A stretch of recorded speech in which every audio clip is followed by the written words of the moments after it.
অল্প উপকরণে দুর্দান্ত স্বাদের বোয়াল মাছ ভুনা। হ্যালো এভরিওয়ান, আসসালামু আলাইকুম। সবাই কেমন আছেন? আশা করি সবাই ভালো আছেন।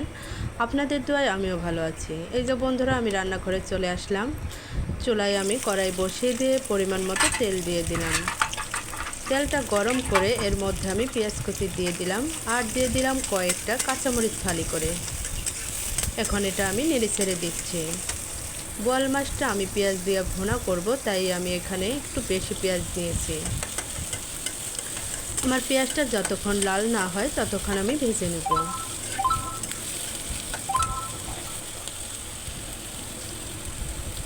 এই যে বন্ধুরা দেখুন, আমি পেঁয়াজটা নেড়ে ছেড়ে দিচ্ছি। আমার পেঁয়াজটা লাল হয়ে গেছে। এখন এর মধ্যে আমি সামান্য পরিমাণ গোটা জিরা দিয়ে দেব।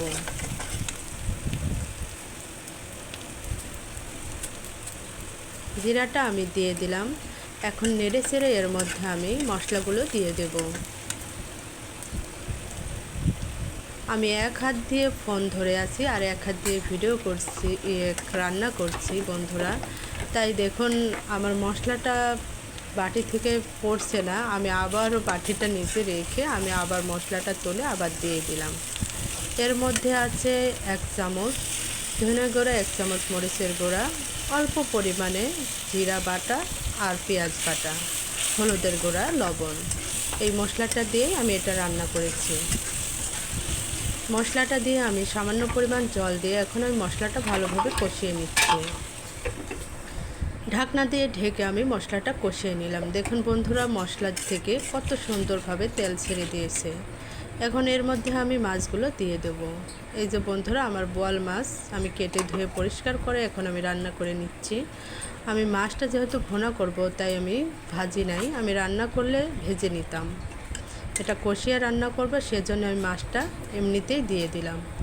এই যে বন্ধুরা, আমি একটা একটা করে মাছ দিয়ে দিলাম। এখন আমি কিছুক্ষণের জন্য ঢাকনা দিয়ে ঢেকে রেখে দেব।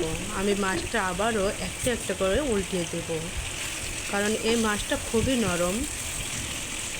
তাই আমি আস্তে আস্তে একটা একটা করে উল্টিয়ে দিচ্ছি, না হলে ভেঙে যাবে। এই যে বন্ধুরা, আমার মাছটা মাথাটা উল্টাতে পারছি না, অনেক কষ্ট করে আমি উল্টালাম।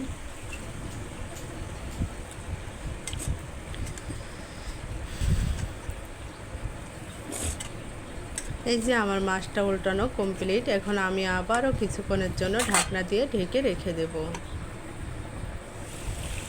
এভাবেই আমি কিছুক্ষণের জন্য মশলা দিয়ে মাছটা কষিয়ে নিলাম, তাহলে খেতে মজা হবে। এখন আমি কষিয়ে সামান্য পরিমাণ জল দিয়ে দিলাম। জল দিয়ে মাছটা নেড়ে চেড়ে আমি রেখে দিলাম।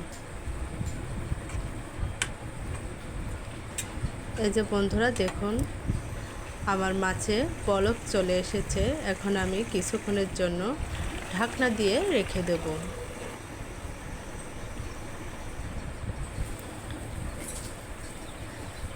আমি ঢাকনাটা তুলে আবারও নেড়ে ছেড়ে দিলাম।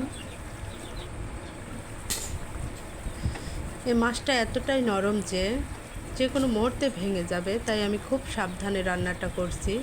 কারণ মাছটা ভেঙে গেলে আমার থেকে মনে হয় কেমন যেন লাগে। রান্নাটা বন্ধুরা আমার কমপ্লিট। রান্নাটা সত্যি অনেক মজা হয়েছিল বন্ধুরা। আপনারা এভাবে রান্না করে খেয়ে দেখবেন, সত্যি অনেক অনেক মজা পাবেন। আমার রান্না শেষ বন্ধুরা।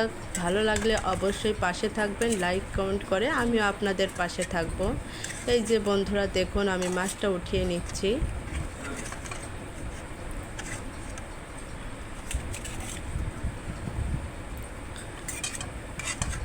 এই যে আমার মাছটা ওঠানো কমপ্লিট। রান্নাটা কেমন হয়েছে বন্ধুরা?